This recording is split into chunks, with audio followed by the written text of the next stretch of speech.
happening. I knew what was going on, sort of thing, as if an idea that there was a centre opening. What was actually in it was, I never had a chance. A mystery. I never had a chance to look at it until about 3-4 weeks ago. I heard people in the town talking about it, customers coming into the shop. They would have mentioned what's going on and different things, but I was oblivious to how much was in it when I did see around it. And I think there's a big opportunity for Killyleagh and for retailers and traders outside of Killyleagh to use it for training and all sorts of different aspects of their own businesses, to save them commuting to Belfast. I didn't really know Killyleagh very well, but I know it a lot better now. There's a lot of very interesting people that have lived here and live here. Well, there's a lot of interesting characters in Killyleagh. Yes. Killyleagh, my hometown, no matter where I roam, my thoughts, they always take me back to the place where I call home. 'Tis quiet at the shore now, no boats out in the bay. The place where once the steamboats called, 'tis only housing now. And as I pass around the shore, I'll pass the old shore wall, where many a happy day was spent with girls I do recall. And as I'm musing o'er the past, 'tis with my memory still of the boys and girls I used to know that worked in Killyleagh Mill. Now Killyleagh Mill is gone now, those days are in the past. The old mill horn is silent now, no more you'll hear its blast. So if you're thinking back again and thinking of the past, just give some time to the town, you know, 'cause things aren't made to last. Beautiful, Bertie. There you are. And this is one of your pictures of memories. We lived in that house there, and there's Cottage Row there. I was born in that one, and I lived in that one, was reared in that one. So it's pretty close to the shore. Strangford Lough, I love you still, though I am far away. I often think as days goes by of you and Killyleagh. I see you with your islands fair, the green, the salt, the gore. See you with your angry waves rushing toward the shore. I see you in the noonday when the sun is at its play. See you in the evening and see the seabirds fly. So how I long to see you now, though I am far away. I'll bless the day I will return to you and Killyleagh. Great, Bertie. And your paintings and your poems depict the changes that have taken place during your lifetime. In front of Cottage Row there was a row of coal sheds. Them coal sheds during the war years was a cookhouse for the army. But they're all taken away now and them new houses are built on it.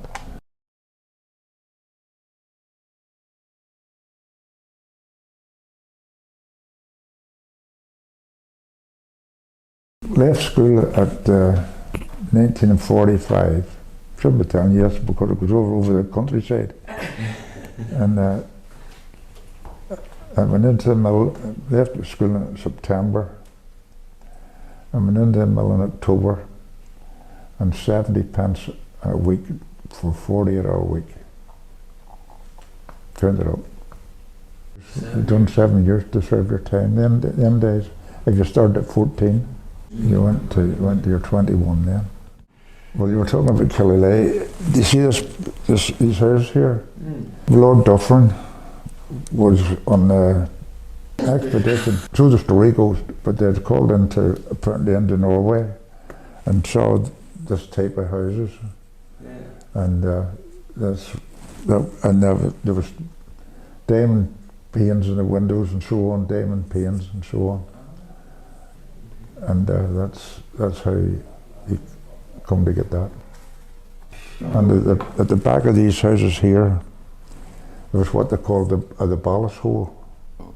Ballast hole? Yeah. And that when the schooners come in with their cargoes, and when they were unloading their cargoes, they dug the soil out of the back of where these houses were. The boats come back out again.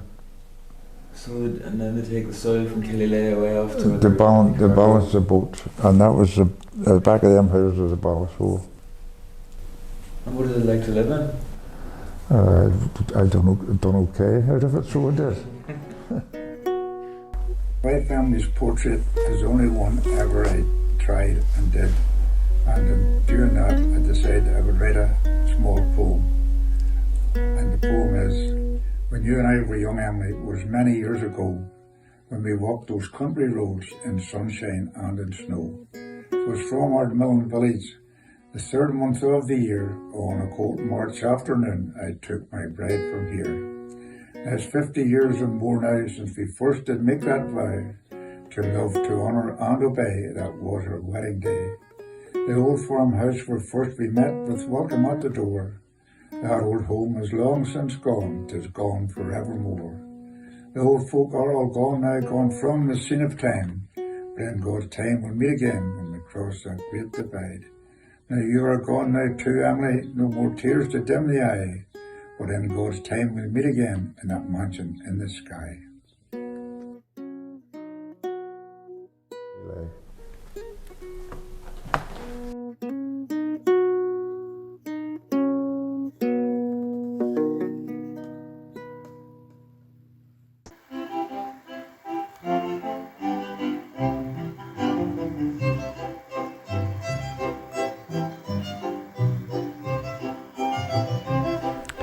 Well, Olga Cairns, I've been reading about your father. He was a writer, a photographer. Well, he was also a leather chemist. What is a leather chemist? Well, it's that was his job in United Chrome Tanners out at SHRIGLEY, not far from Killyleagh here. And he was involved in the complete production of the skins from when the skins came into the tannery. The process you had to go through to make them stay soft and supple, and then the colours. He worked a lot with the colouring of the leather skins, and then they were sold on to be made into clothing, furniture, whatever.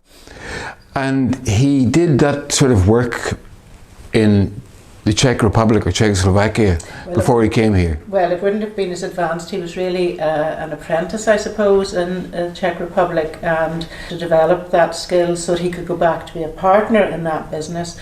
And he came to Northampton College of Technology after the war, 1947 I think, and studied there for 2 years and learnt really a lot more about the process of making leather. And how did he make his way, and why did he make his way to Killyleagh and Shirley? Well, when he was in Northampton finishing his course, the Czech Communist Party took over the Czech government, and if he had gone back then, he would have had to go into, I suppose, the army for 2 years, but compulsory, or work down the uranium mines. So he and a Czech companion he had also at the Leather College, they literally disappeared to London. They had to leave no trace of where they were going, and they got political asylum. And the job at SHRIGLEY in the leather tannery was advertised. He literally had no money, and he came for an interview and got the job and stayed. And then probably lived in Killyleagh. He lived in what was the Dunmore guest house for a while, and then moved in with the family, Corey McGreevy's family, and was very much looked after by the people in Killyleagh and the tannery. You were telling me that during the later stages of his life, he wasn't able to talk to you, and then you started to delve into his life more clearly. Yes, that must have been very important for you. Yes, well, he met my mother in the laboratory. That's how that came about, that he married and stayed, and then they had 4 children. I'm the eldest, and built a house here. So yes, my whole life, and he considered Killyleagh to be his home then. And only when he developed Alzheimer's did he start feeling he needed to go back home again, to Czechoslovakia.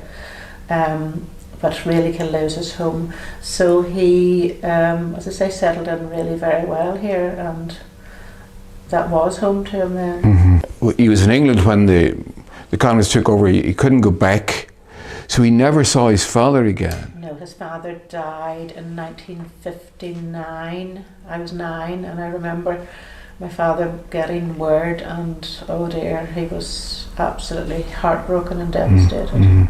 You told me a beautiful story, a sad story, but he used to carry the photograph of his parents around when he got when he had the later stages, well, not the later stages of Alzheimer's, because eventually the last 4 years of his life he was lying in a bed unable to communicate. And that is true. That's when he had documented all his life story once he'd retired, and I really only had time then, when I was sitting at his bedside, to read things that over the years he'd kept handing me. Here's some more I've written in my life story. And I think when I was sitting there, I was so full of regret that I had not read it earlier. And yes, I did get instances of his life as we were growing up. people coming now from abroad, from Eastern Europe and so on, would you feel an affinity with their problems and when they come here looking for a new life? Or? Well, I would respect those who come and work like my father did, to contribute to the economy and the country and to immerse themselves in the society in which they're living. Yes, very much so. I hope anybody else who comes to live and work in the area would feel as welcome in Killyleagh as family we did. So hopefully he contributed as a valuable citizen to the area. And he contributed Olga Cairns to the area, who became a wonderful teacher and is now recounting some of your own background and his story as well. Olga, thank you very much. Thank you. And another notable immigrant who found refuge in the SHRIGLEY tannery and contributed tremendously to the area was Nicholas Vermes, a Hungarian Jew fleeing from the Nazis, and his story can be found here in the People, Potential and Prosperity permanent exhibition in Killyleagh. Can we look round the corner here, Elizabeth? Kitty and Morris Crawford. Very colourful couple. Colourful. So Kitty and Morris were sort of behind, or certainly the pivot round which the harbour area was developed. And then these are people who've come from far, so these are two that we're looking at the various churches as well, and so these are just two examples from the Presbyterian Church. And Jerome, he's an African clergyman, so he came here. And in Downpatrick there is still the charity shop that they set up, the Bird of Paradise.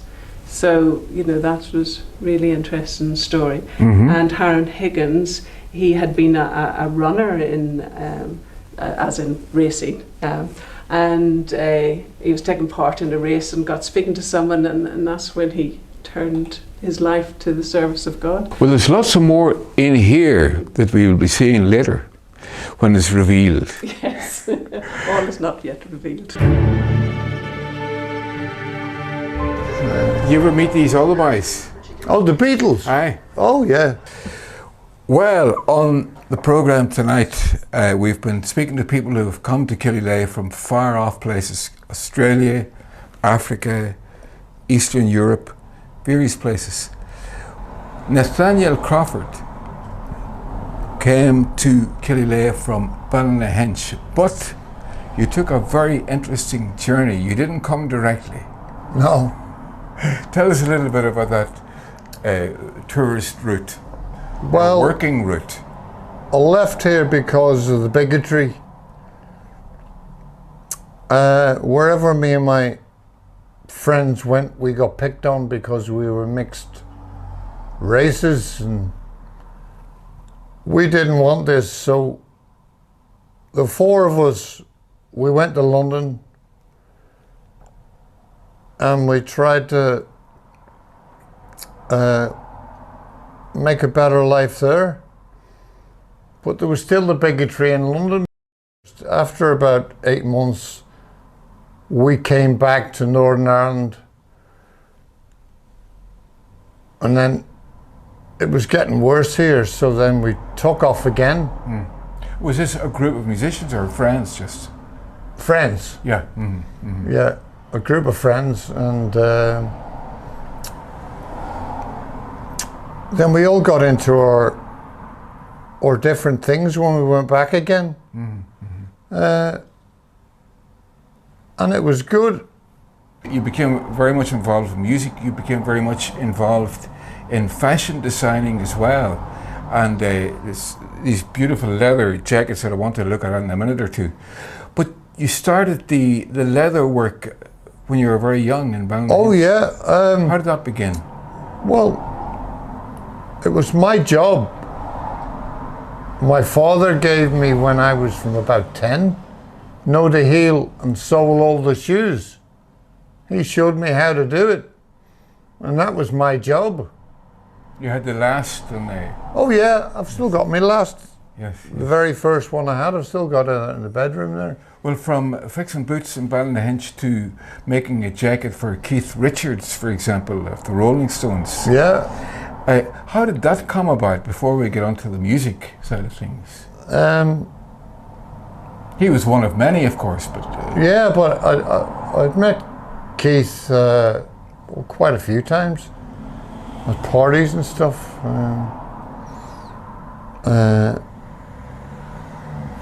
Then it just came from there. The Rolling Stones, were they as wild as they appeared to be, or were they sensible enough fellas? Oh, they were wild boys. God, we were all wild in them days. Yes, yes. There's a jacket here, a beautiful one.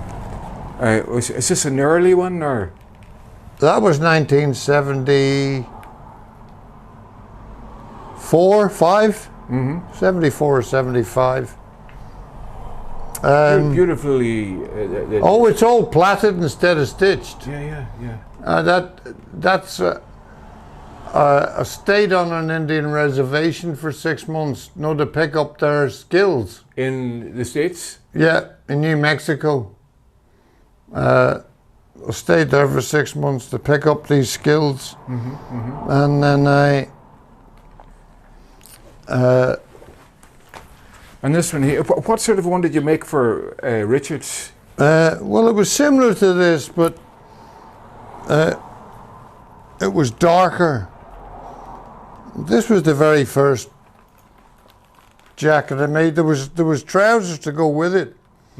I gave the trousers to one of my daughter's friends in Ballynahinch because they didn't fit me anymore. So I just gave them away. So you have a story or two to tell about that, and you also travelled with traffic. I was a drummer and conga player. And where did you travel? All over America, or all over the world. Yeah. For 4 years. And what brought you back to Killyleagh? 2 divorces. Cost you a lot of money. Cost you a lot of money. Yeah. Whenever you walk around Killyleagh, and you certainly have brought a lot of colour to it. And I love the shirt and. I'm bringing back the 60s. I've got quite a few of these shirts. Yes. This is one of my favourite designers. Yes. Well, you certainly stand out to some degree when you walk out.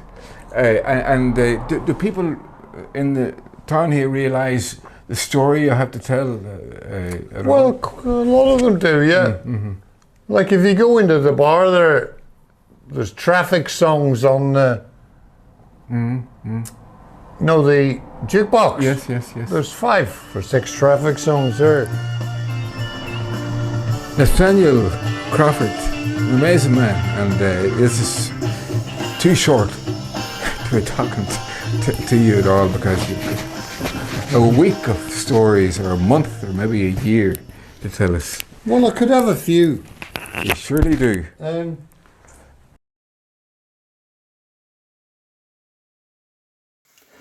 Certainly a wondrous place in many ways. I heard about a painter from the area who had murals in some of the local churches. And I went in and I saw this very impressive nativity scene. And I was looking at it and I felt a woman beside me. And she says, "Do you know them?" I says, "Well, I do, like." I says, "But do you really know them?" "Well, that'll be Mary." "Go ahead," says she. "That's Joseph. Go ahead." I says, "No, the boys on the ground, they'll be shepherds." "But who are they? What's their names?"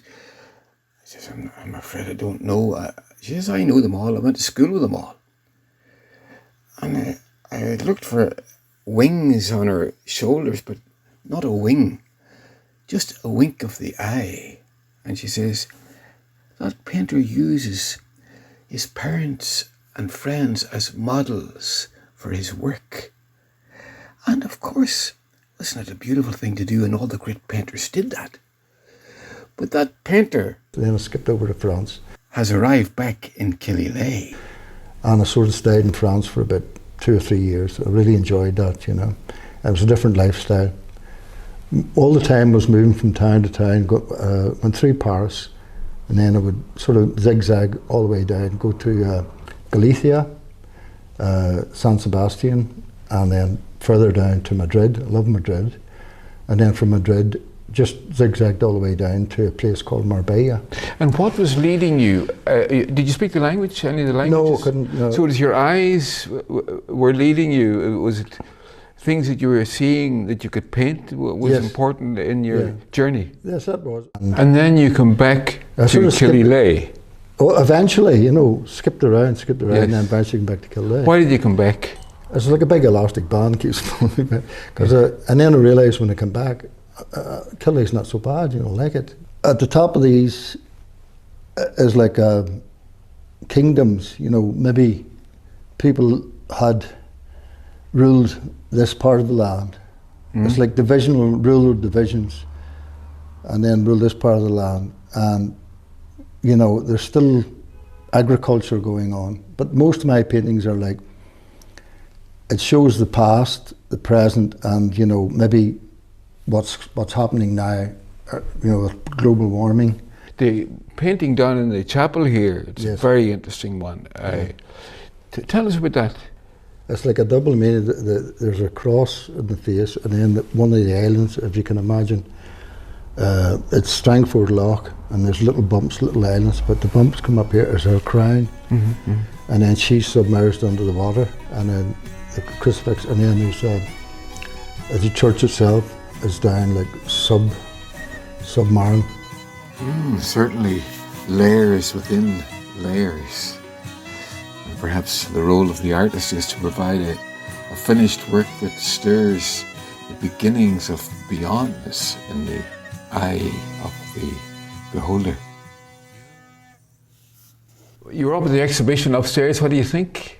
I thought it was very interesting. I know Dougherty, the artist, and he seems to be coming along in leaps and bounds, you know.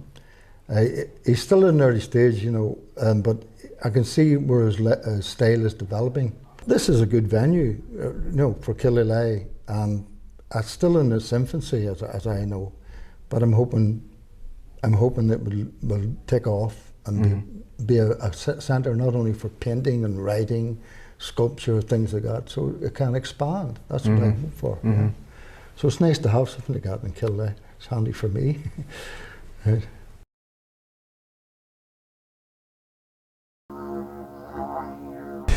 Changeable weather, Kath. Just, of course. Keeps you on your toes. It does, yes. The sun's going in and coming out.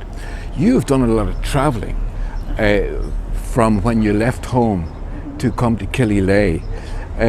Where did you leave from? Well, I left from Melbourne, Australia.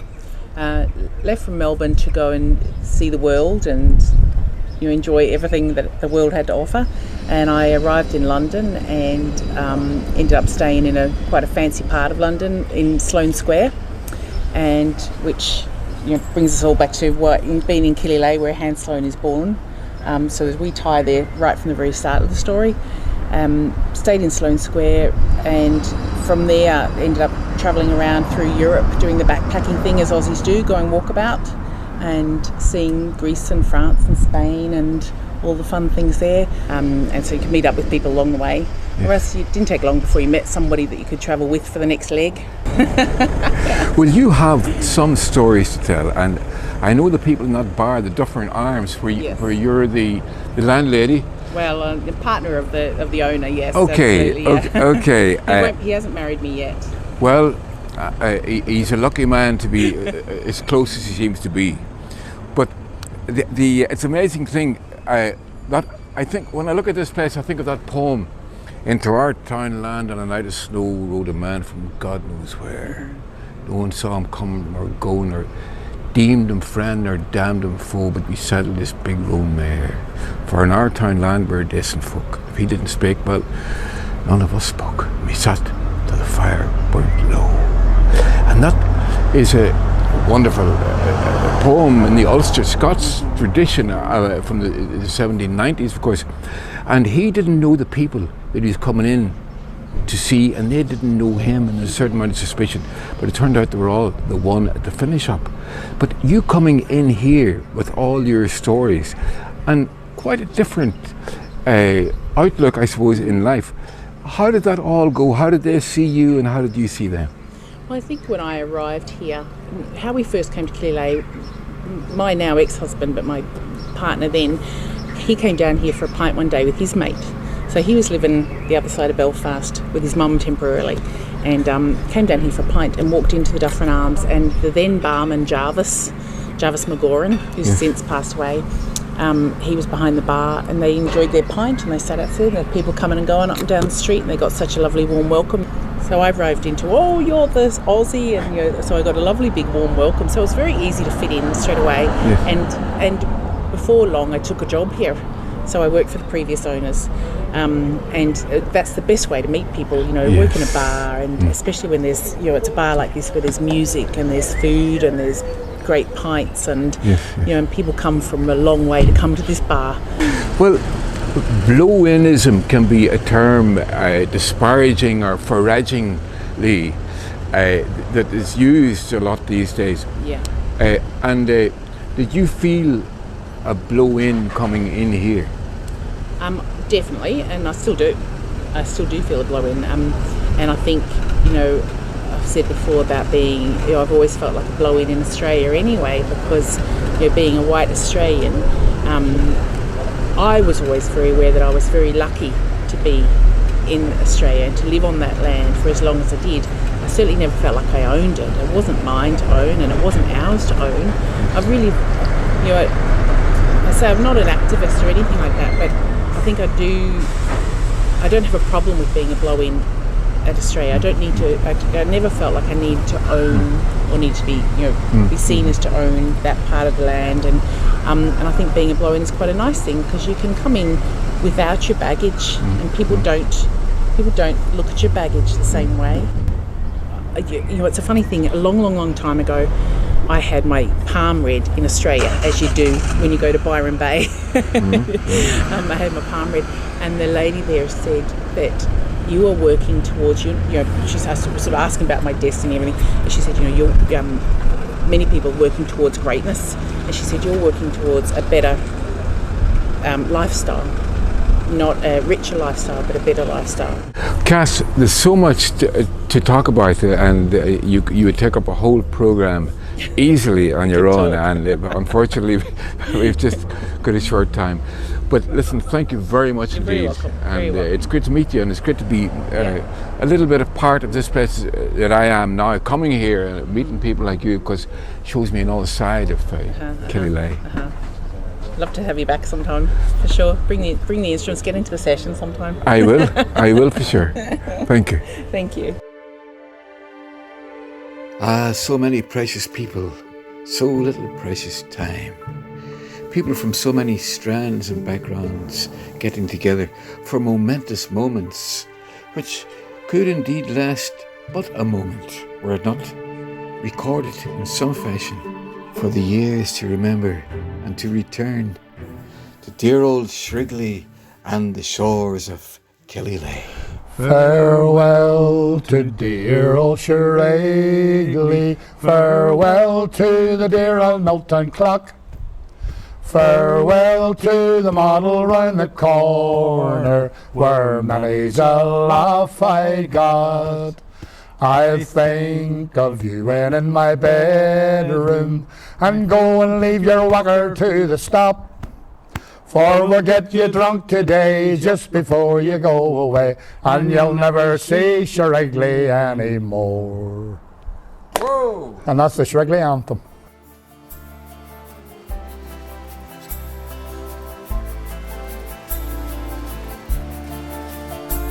I hope someday I will return to the shores of Killyleagh and see the little houses cry the streets down to the quay.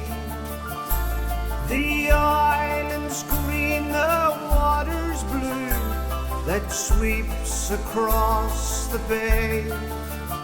And I'll find a peace that first I knew by the shores of Killyleagh.